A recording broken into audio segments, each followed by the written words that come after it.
नमस्कार दोस्तों, आज आप लोग सुनेंगे बहुत ही सुंदर पारिवारिक कहानी। रूपा ने अपनी सास से बोला, माँ जी आज क्या बनाऊं खाने में। माला जी बोली, पूछ तो ऐसे रही है जैसे रोज हमसे ही पूछ कर बनाती आई है। रूपा ने कहा, जिस दिन पापा जी मंडी जाते हैं, मंडी से एक साथ कई सब्जी लाते हैं तो हमेशा पूछ कर ही बनाती आई हूँ। जब आप लेती हैं तो एक ही लेती हैं, उसमें भला क्या पूछना। माला जी, जबान तो कैंची जैसी हो गई है, इसकी देखो तो कैसे जवाब देती, हर वक्त चलती रहती है जैसे संस्कार दिए हैं मायके वाले ने वैसे ही तो दिखाएगी। यहाँ ना खाना बनाने आता है ना घर के काम, बस बहस करवा लो महारानी। पर रूपा बोली, माँ जी आप मेरे संस्कार की बात ना करें, मुझे भी आपसे बहस नहीं करनी। बताना हो तो बताइए, नहीं तो आप भी काम है, नहीं तो और भी काम है मेरे पास। बच्चे आते होंगे स्कूल से। रूपा इतना कहकर रसोई घर में चली गई। ये रूपा के ससुराल में रोज होता है। उसके और मनोज के विवाह को इतने साल पूरे हो चुके हैं। 10 साल तक यूं ही नहीं किया, 10 साल तक चू भी नहीं किया रूपा ने। बस सुबह से शाम तक सास ससुर देवर ननद पति बच्चों की खातिरदारी में ही लगी रही थी। देवर का अभी पिछले साल विवाह हुआ। देवरानी जी ऐसी आई कि 1 साल में ही सास से तंग आकर देवर के साथ अलग रहने लगी। उसमें भी सास को रूपा ही बुरी लगती। माला जी कहती, छोटी बहुरिया पढ़ी लिखी है, नौकरी करती है, वहाँ इसलिए चली गई घर से। कभी उसकी बुराई नहीं की, क्योंकि वो दहेज में रूपा से दुगुने पैसे जो लेकर आई थी। ऊपर से उसके पिता, बड़े भाई, छोटे भाई सभी सरकारी पद पर, ऊंचे ओहदे पर थे। आते तो हमेशा खूब सम्मान देकर जाते। माला जी को भी, जो माला जी की जुबान बंद करने के लिए काफ़ी होता, कह कर जाते, माला जी हमारी बेटी नाजुक है, इससे घर का काम नहीं होता, कहिए तो हम लगवा दे नौकरानी। खूब जवाब देती। छोटे की बहू पर मजाल है उसको एक सुनाई हो। आज तक माला जी ने क्यों की सम्मान, पैसे के लिए सब कुछ सुनने और सहने को तैयार थी। माला जी दूसरी तरफ बेचारी रूपा गरीब परिवार से, पिताजी किसान, एक भाई वो भी मानसिक रूप से ठीक नहीं था। इस वजह से बेचारी को हमेशा ताने सुनने पड़ते। जब विवाह करके आई तो मनोज ने साफ कह दिया, मेरे छोटे भाई बहन अब तुम्हारे बच्चे जैसे हैं, इनके विवाह तक सारी जिम्मेदारी हमें ही निभानी है। रूपा भी मनोज की बातों पर खरी उतरती। अपने बच्चों से भी ज़्यादा प्यार दिया उसने देवर और ननद को। बच्चे भी उसके विवाह के 8 साल बाद हुए, क्योंकि मनोज को लगता था कहीं मेरे भाई बहन की तरफ रूपा का ध्यान कम ना हो जाए। वैसे तो मनोज रूपा को बहुत प्यार करता था। उसी के सहारे वो माला जी की करेले से भी कड़वी बातों को शहद की तरह घोलकर पीती रही। 1 साल पहले ननद रानी भी घर से विदा हो गई, पर अब रूपा जवाब देने लगी थी। अब वो भी अपने शरीर मस्तिष्क को आराम देना चाहती थी। हर वक्त कितना सहे रूपा ने एक बात समझ ली थी, आप जितना जुल्म सहोगे लोग उतना ही आप पर जुल्म करेंगे। जिस दिन अपने आवाज़ उठाई उस दिन से कुछ कम हो जाएंगे। रूपा खाना बना रही होती है और अपनी सोचों में गुम थी। तभी अचानक दरवाजे की घंटी बजती है। माला जी, एरी सुनाई नहीं पड़ रहा क्या? कब से घंटी बज रही है? बहरी हो गई है। दिखता नहीं है, मैं पूजा कर रही हूँ। बबीता जी इतना कहकर अपने जप करने लगी। रूपा दौड़ी हुई आई और दरवाज़ा खोला। अरे सोनम, आप इस समय? सब ठीक तो है ना? सोनम गुस्से में, अरे भाभी, अंदर भी आने दोगी या सब बाहर ही पूछ लोगी? सोनम रोती हुई चीढ़ कर बोली। अपनी बिटिया की आवाज़ सुनकर माला जी पूजा बीच में ही छोड़कर आ गई। माला जी, सोनम, सब ठीक तो है ना? रात के इस वक्त तू अकेली आई है या दामाद जी भी साथ है? सोनम, माँ, अनर्थ हो गया। आपकी बेटी को उसकी सास और पति ने मिलकर धक्का मारकर घर से भगा दिया और कहा, जा अपने मायके, हमें अपनी मनहूस शक्ल मत दिखाना। आज के बाद माला जी गुस्से में, इतनी हिम्मत उन दो कौड़ी के लोगों की। मुझे तो पहले ही पता था वो ऐसे ही हैं, पर मनोज के बापू कहा मानने को तैयार थे। कहते बहुत संस्कारी लोग हैं। दिख गए उनके संस्कार। तो रो मत बिटिया, आने दे मनोज और तेरे बापू को, फिर देखती हूँ इन लोगों को। रूपा, माँ जी, किसी भी फैसले पर पहुँचने से पहले सोनम से पूछ तो लीजिए कि क्या बात हुई। सोनम, बतायो ना क्या हुआ। जीजा जी तो काफ़ी सुलझे हुए सरल स्वभाव के हैं। मुझे नहीं लगता कि वो बेवजह इस तरह बदतमीजी से बात करेंगे। आपसे माला जी, हाँ, तुझे तो मेरी सोनम ही गलत लगेगी। जब से आई है बस हम माँ बेटी के ही पीछे पड़ी रहती है। रूपा, माँ जी, मैं सोनम से बात कर रही हूँ, आपसे नहीं। तो बेहतर है आप थोड़ा चुप रहे तो बोलिए। सोनम, क्या बात हुई है? सोनम फफक कर रोने लगी। भाभी, मेरी कोई गलती नहीं, आप ही बताइए। किसी पार्टी जाने में भला क्या बुराई है?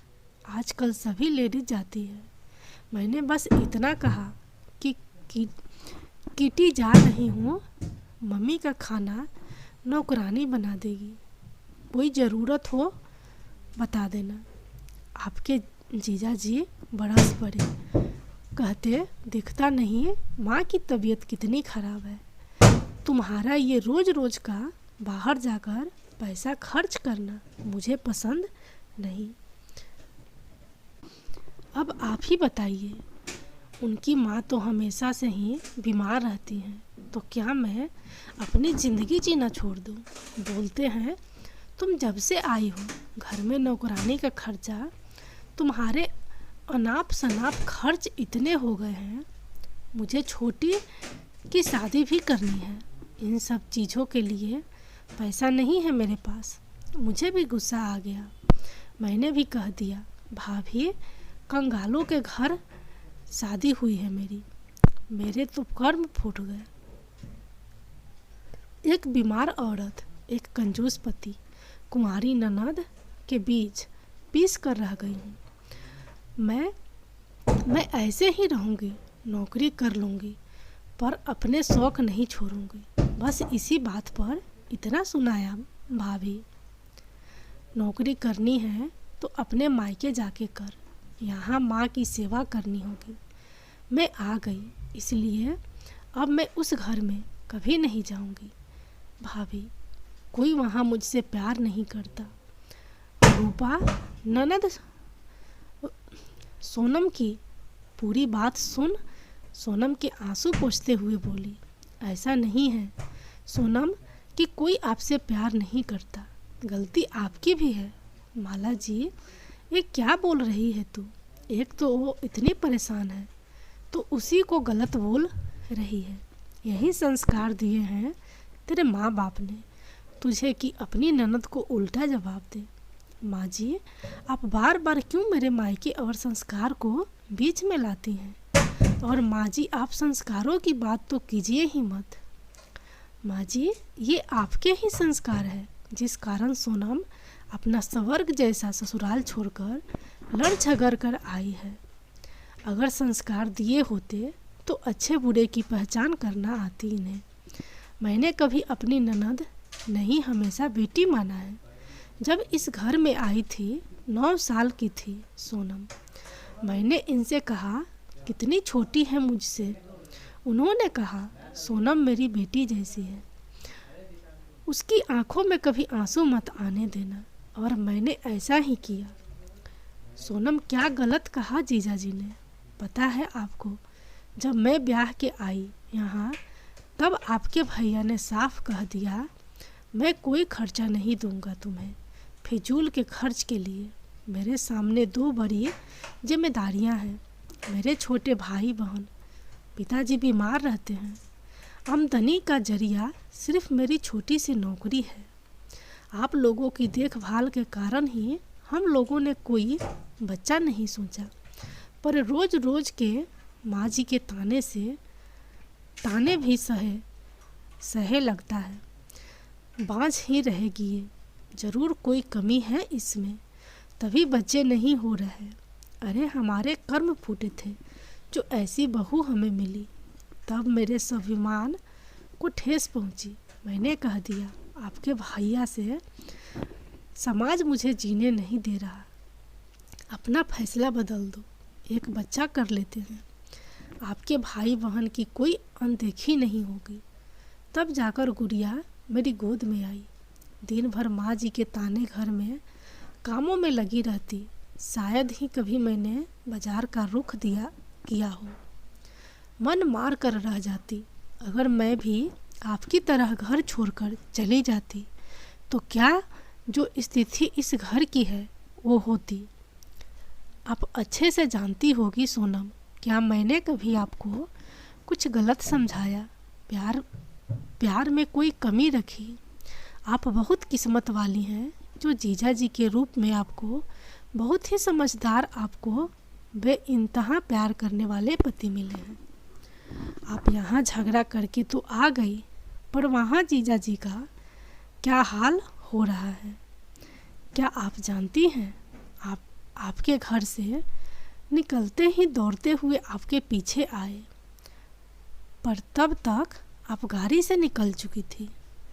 बता रहे थे रूपा भाभी, सोनम शायद आपके पास आ रही है, बहुत गुस्से में है, उससे कुछ मत पूछिएगा। वैसे ही बहुत परेशान है, गलती मेरी ही है। अपनी प्यारी सी पत्नी की छोटी छोटी ख्वाहिशें भी पूरी नहीं कर पाता। बहुत असफल इंसान हूँ मैं।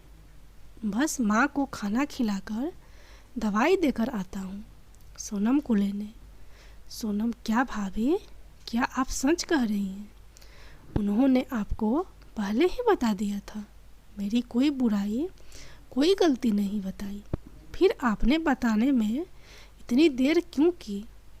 रूपा, मैं बस आपको समझाना चाहती थी कि रिश्ते ख़त्म करना बहुत आसान है, पर उन्हें संजो कर रखना बहुत मुश्किल।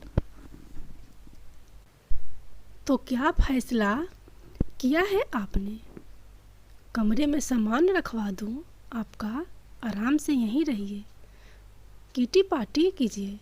सोनम, क्यों शर्मिंदा कर रही हैं भाभी? मुझे अपनी गलती का एहसास हो गया है। मैं भी कितनी नासमझ हूँ, अपने पति को ही नहीं समझ पाई। आप नहीं होती तो शायद आज मैं अपने घमंड के आगे अपना सबसे अनमोल रिश्ता खो देती। थैंक यू सो मच भाभी, आप दुनिया की बेस्ट भाभी हो। रूपा, अरे बस बस दीदी, आपकी इसी मासूमियत भरी बातों से तो जीजा जी आपकी हर गलती नज़रअंदाज कर देते हैं।